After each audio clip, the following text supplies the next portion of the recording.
Welcome, listeners. This is Sebastian Nothwell interviewing Carolina Cruz. Hello, Carolina. Hello, hello. Now, which of your books are you most excited to talk about today? Oh, that's hard. There's the most excited about, and then there's the one I should talk about. Right?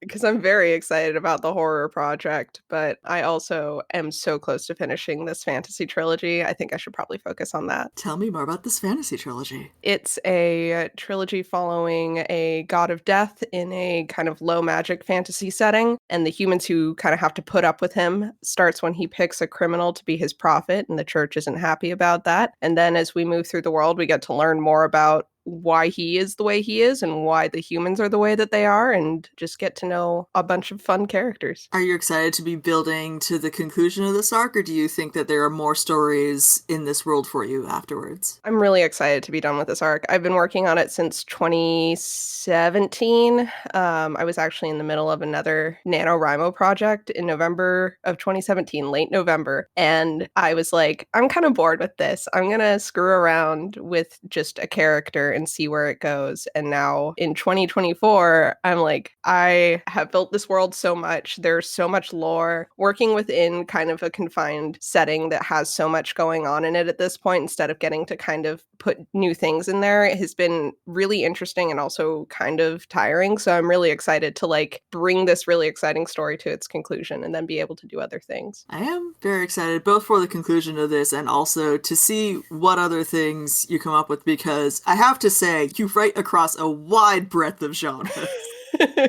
Yeah, I do. I never, well, the funny thing is, before I wrote this series, the trilogy Creed of Gethin, it's called, I did not write a lot of fantasy. I was writing sci-fi, and I almost wrote an urban fantasy, but my computer crashed and wiped it completely. Oh, No! yeah, that was rough. Condolences. I was at a write-in, another nano thing. I was at a write-in and my computer absolutely bit the dust, and I lost like 4 chapters and all of my will to live. No! So that God. And after that I started writing in cloud services only or backing up my projects daily. So listeners, please back up your projects.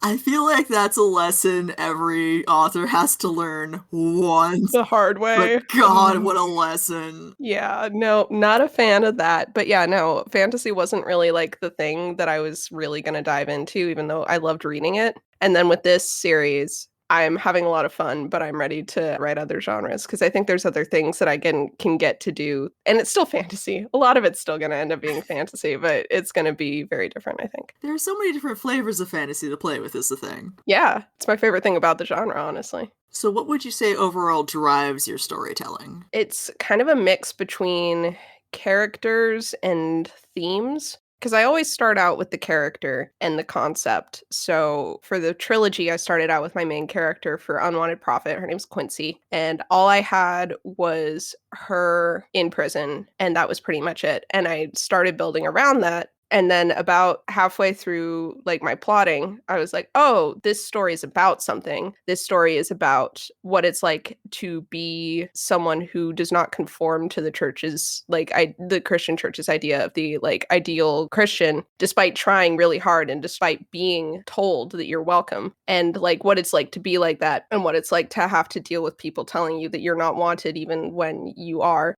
as worthy as anyone. And so when I figured out that that was the theme, I was able to go through, and that really drove me to the end. I got about halfway on characters alone. And then when I realized what the themes were, I was like, okay, I know how I have to end this now. And I know where these characters' arcs have to go to bring the theme home. And I found that that has become a pattern where I start with characters and I get pretty well into the story. And by that point, certain things have started to surface that I'm working through where I'm like, okay, now I need to make sure that I can bring it home and actually say something cohesive with this story to make the themes mean something. That is awesome that you get to kind of let that drive your storytelling, because like within the romance genre, there's what's known as like inspirational romances, but they tend to affirm a very specific brand of faith. And I'm excited for a story that approaches it from a different and, dare I say, perhaps more relatable angle. Yeah, I was in Baptist college at the time that I began writing it. So it was a lot of me working through stuff initially. But I look back at how I wrote it and the way that things end, and it's still pretty consistent even now with where I am as far as like what I believe to be true about the church and about people in it, which is basically that no matter how far in you are to something and how it's made you treat other people, you can always learn to be a better person and you can always get a second chance, and we should let people do that. So I think that that's consistent throughout my work, is the themes of like learning and second chances. Absolutely. And frankly, beautiful themes. Thanks. Do you have a favorite character that you've created? Oh gosh, I love them all so much. I think I'll have to, oh god. So Quincy and Asa are my two like main favorite babies because they're like the big main characters for the two books that are out that come together in the third one. But my favorite character that's like a guilty pleasure that I like watch how all readers react to him because I need to know if they like him as much as I do. It tells me a lot about a person.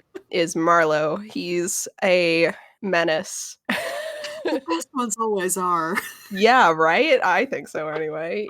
My favorite thing about him is that he starts out kind of very much convinced that he's doing the right thing. And as time goes on, he never stops believing that he thought he was doing the right thing. But when he's confronted with how much he's been lying to himself, I think he has the redemption arc where he actually does a lot of work to redeem himself. He doesn't just like, he's not a good person. He does terrible things. But when he gets confronted with those things that he's done, he actively goes out of his way to do things that are not good for him and not good for his self-interest to make sure that he actually fixes the harm he's caused. And I love him very much for that. I do love a well-earned redemption arc. It's so satisfying. Yes, I want more of them. So I'm like, I'll just write more. Be the change you want to see on the page. Exactly. What stories inspire you? Oh, now I'm like, oh, I want to talk about the things that are inspiring me now, which are they're not good things. A lot of things inspire me.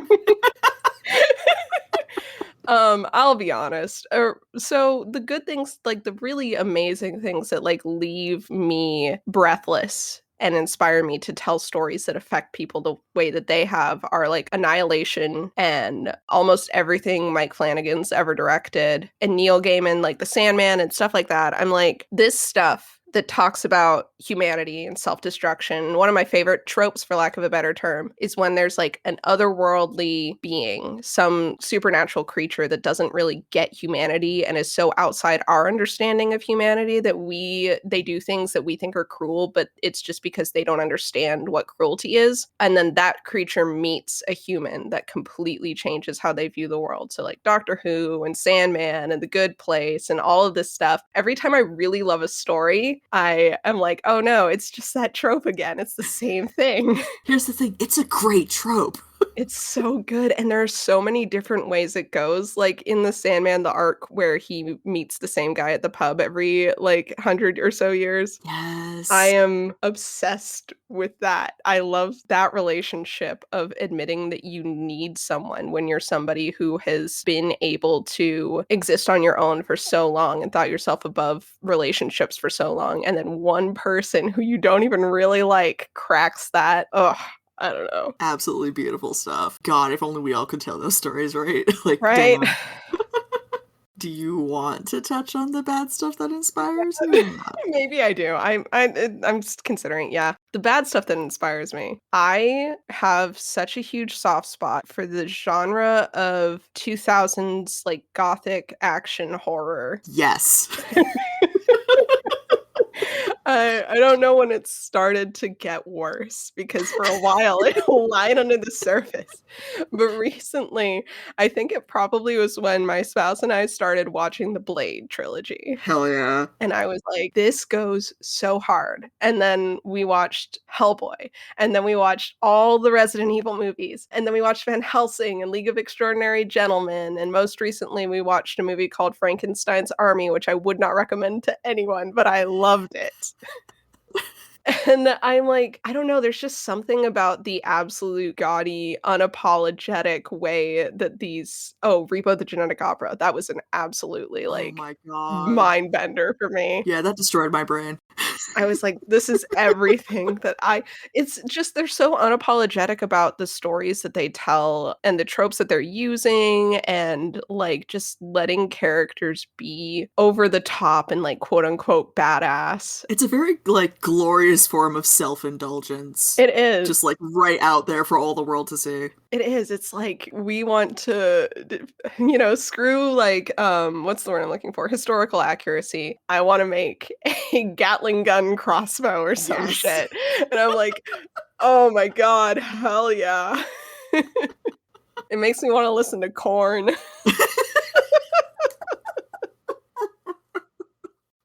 But yeah, I don't know why that inspires me. I think it is just like the unapologetic self-indulgence where I'm like, I want to be that self-indulgent. And with writing something that I've been working on for 5+ years, it's like I don't get to be that self-indulgent anymore because I've locked in the plot. There's a way that this plot has to go. The characters are who they are. I can't really go too crazy with their decisions because the world has become so grounded as I've written it that certain rules have like instated themselves that I can't change. And I'm really liking the security of working with those characters and I love who they are, but beginning to work on other things and live in that glorious like pre-drafting moment where I can just be like go crazy with locations and creatures and characters and decide how grounded this world is going to be has been really fun. There is a sort of glory to that chaotic drafting stage. Oh yeah. I want to live in it all the time. And at the same time, I do want the book to be out. That's the thing, right? Those are like, there are two wolves inside you. One of them wants to world build forever and the other wants to hold a book. Oh no.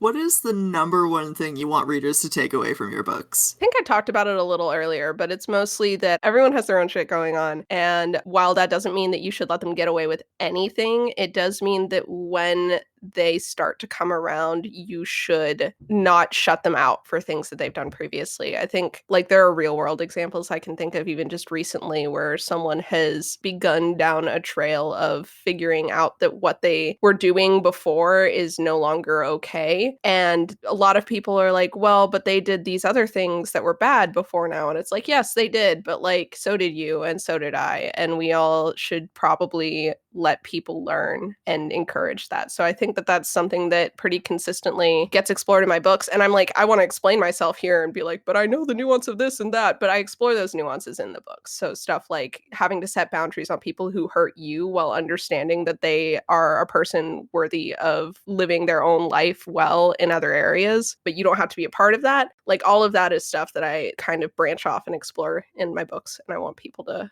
hopefully notice that and think about it. It is a level of moral complexity that I feel like a lot of media misses, and I have been yearning for, if I'm being completely honest. I have been thinking about it ever since I watched Lost, and I tried to rewatch Lost. And one of the Sawyer is one of my favorite characters, and he is racist at the beginning. And I was rewatching it and I'm like, oh gosh, I forgot about Sawyer being racist. And then I was like, as all these characters have their own nuances and complexities, it's one of those like explorations of that redemption arc. Like everyone deserves their own chance to get a happy ending that I don't see in a lot of long-running media. I feel like a lot of stuff like that kind of gets caught up in its own concept and not on, again, exploring themes. And I think that weirdly Lost did it really well, and people can fight me on that if they want. I'll fight. Please get into screaming arguments on all of our podcast social media. Nobody's going to want to read my books after this because I'm out here, I'm like, I like 2000 schlock horror. I like Lost. And everyone's going to be like, this person has a terrible taste in stories. I don't trust them. I think we will connect with a lot of people by admitting and being honest with ourselves about what we enjoy in stories. I hope so. What drew you to your subgenres specifically? And I do have to pluralize subgenres because, again, a very wide breadth here. Yeah. So fantasy specifically, like just the type that I'm writing with the trilogy is something that I've loved since I was very little. So that was like the Redwall books, Chronicles of Narnia. I got into Brandon Sanderson when I was a teen. So obviously, there's all of that. When it comes to gothic horror, because I wrote a gothic horror romance novella, Blood in the Water, and that one is because I always loved like classic horror. When it came to like having to read books for assignments, I really like classics. I still do. I'm rereading Les Mis because I'm a crazy person, and I love Poe. I love like Frankenstein, Jekyll and Hyde, The String of Pearls, the original Sweeney Todd story is like my favorite book ever. So I just want to live in that and do that myself as well. That's one that I've always loved. And then it occurred to me like, oh, you can still write those. Just because they're classics that lived forever ago doesn't mean that no one can ever write in that style and about that subject ever again. And then finally for horror, when I first met my spouse, I told him, it's recorded, it's on air, because our first meeting was on a podcast that we ever like spoke to each other. That's adorable. It's so funny to listen back and hear our dynamic because so much has changed and yet nothing has changed. But I literally said, I don't really like horror. I'm not really into horror to his face when we first met. And now we're on a horror movie podcast together. And he can say, hey, Nina, do you want to watch a movie that's called Frankenstein's Army? And I'll say, yeah, totally. But that one is one because I didn't think I was into horror, though. I knew I liked classic horror novels very much and gothic horror, but I didn't think that I liked horror movies. I thought they were too scary for me. I thought that slashers were formulaic and boring. And then I met my spouse and he was like, but just give it a try for me, you know, like just try watching this movie or that movie. And I realized that I actually love horror as a genre and I love the ability to explore some really messed up stuff or to explore some really interesting stuff through really messed up like imagery. Like you get to see so much about the human condition and like things that we're embarrassed to talk about and explore, that once you bring it out into the open by saying like, look, we're doing guts and gore here, nothing's off the table, then you can say also we're talking about colonialism or transness or sexism or being a mother, you know, or grief. All of this stuff that's really hard to talk about becomes a lot easier to talk about when we are already saying stuff about like gore and stuff. So yeah. Not to be too on brand, but it does kind of allow you to flay the story open. Yeah. No, 100%. Nothing's off limits. That's why, like, Hellraiser is one of my favorite. The early ones are my favorite franchise. The newest one I really enjoy. And the book is really good because of, like, yeah, exploring, being able to really get another one, to get to the heart.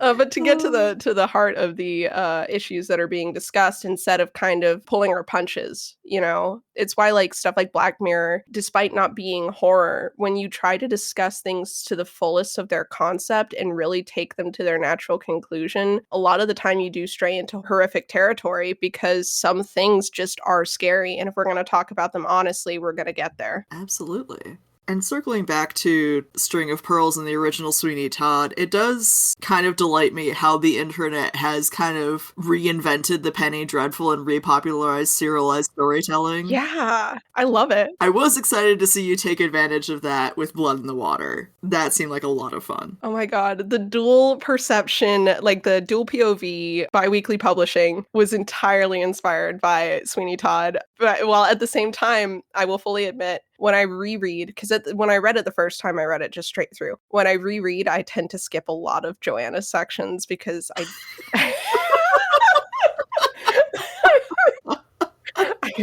I'm like, Joanna, I love you. I just don't care that much. This tangent will probably be cut for time, but I am at present working with a digital archivist friend to put together a cut of a certain television show that is just the gay character's plotline. Oh my god. That's literally me. Literally me for myself. Also cut for time, but I rewatched Better Call Saul recently, and I started at season 4 when my favorite character gets introduced, and I watched it until he died, and then I stopped. Because why else are you there? I have no time. I don't have the time to rewatch the whole series when I know what I want. I just want the collective 10 minutes of my guy exactly. across this 10 hours of television. 100%. I'm not ashamed to admit that. So what advice do you have for aspiring authors? I think write what you want to read is one that people say a lot, but that's absolutely like my driving motivator as an author. I want to be able to read this myself, you know? I put it out there because I want to be able to talk with people about it. And I love analyzing media and I love talking about themes and stuff. And I want people to be able to read that. And I want to be able to read other people's work knowing that they wrote it because they wanted stories like that out there. So maybe this is just a me thing, but it's what helped me actually finish a story for once because I stopped writing what I thought what the market wanted and what other people wanted to read. And I started writing what I wanted to read and what I thought was interesting. And I was actually able to finish something for once instead of dying out halfway through because I just wasn't interested in the actual story. That is so true, especially how, like, telling the story you want and then that magical moment of finding someone else who also wanted that story, but, like, no one had voiced it yet. Yeah. Yeah, no, that's 100% another thing is like it's hard because I know that this is maybe not universal advice because I know that a lot of people want to write because they want readers and they want a lot of people to read things and that is totally valid and I think that that might be maybe a smarter way to go about things from like a marketing standpoint, but like for me, especially with this like cuz with the fantasy project, I have definitely tuned certain things back or written certain things a certain way because I want people to understand me better and understand the story better and I do want it to be digestible, but now that I'm writing horror, I'm like this book is not going to get good reviews. People are not going to like this. Not everyone is, but there are going to be people out there who really, really like it. Personally, I am okay with just finding those people and just appealing to those people and not really worrying about the general audience as much. But that is a choice that I've made personally, and I understand that that's not everyone's reason to get into writing. So I guess that's another thing I would give as advice to people starting out is identify why you are writing this so that you know what to pursue. Like, are you writing it because you want to be famous? That's a valid reason to want to write things. Are you writing it because you want more representation of a certain type of person? Are you writing it just because this is the fun kind of stuff that you want to write and you don't actually care how many people read it as long as someone's reading it, you know? Because I think once you define your idea of what success is, you'll find that you're a lot more content with how things go once you get there. That is very wise advice, I have to say. Oh, thanks. But yeah, and also, like, to your point about this book will not get good reviews, no one's going to like this, Rocky Horror Picture Show is not like a good movie. No, yeah, I know, yeah. But there is a small subset of the population that is so ferociously devoted to it. Yeah. And loves it so, so much. And it has done shocking things for what it is, which is a schlocky camp horror comedy musical. Yeah. That truly astonishing number of people have realized, oh, I might not be as straight as I thought I was. Just from being dragged to a midnight showing. It's a beautiful thing to be able to do that. Maybe, you know, it's the same thing with like, again, I mentioned Repo Genetic Opera and I will again. But it's very similar there where it's like, I know a lot of people who really, really love that story for some reason. And I won't pretend that I fully get it as much as I love it myself. I posted on my Instagram story that I had watched it and I posted it there, like, I think to my close friend's story. And a lot of people responded, which was surprising right away. But the people specifically who responded, I did not expect. There were so many people who I'm like, why would you have seen that? Who texted me and they're like, oh my God, how did you like it? And I'm like, what are you talking about? How did you get here? I thought you didn't even like the genre of horror and musicals. What? But yeah, no. It's one of those things where I guess you just never know until it's out there in the world and you can see how people respond. So you might as well just put it out there. Absolutely. You never know who's going to need your story at that particular moment in their lives. True. So if people do want to find your stories at this particular moment in their lives, where could they do so? Yeah. So currently you can find all of my work is on Amazon right now because I'm going through KDP. Whoop-de-doo. That's gonna change. That's gonna change soon. But for the moment, you can find any of them also through my social media, which is Nina Wolverina, exactly how it sounds. I am an X-Men fan to the core. You can find find me on Twitter, or the site formerly known as Twitter, on Instagram, and on Blue Sky. And my gothic horror novella, Blood in the Water, about a vampire and a human stuck on a boat together, is actually free to read on Royal Road. It recently won the Queer Indie Award for Best Web Serial, so that's really exciting. And so you can find that award-winning short. It's very short. It's like 30,000 words. You can find it for free online. Royal Road. Fantastic. Well, thank you so much for joining us, and hopefully you will be able to join us again soon. Yes, I hope so too. Thank you for doing this.